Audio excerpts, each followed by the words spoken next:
It is very rare to find a series just dedicated for youth directors, for youth workers. Very rare to find because it's a small market, and that's why I am dedicating this series. My name is Karim Hassan. I have been in the field of working with youth for more than 16 years.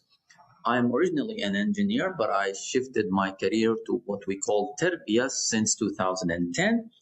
And I am ramping up my experience of those 16 years to you to help you work with the youth, to help you achieve the maximum. I am the founder of Dar Tarbiya. It's a Tarbiya company. I don't like to use the word education. It's a Tarbiya company that is focusing on youth, curriculums for youth or beginners in general, and also training of teachers, training of youth directors, and making programs and curriculums and camps and many things. So all dedicated and focused around Terbiya, which we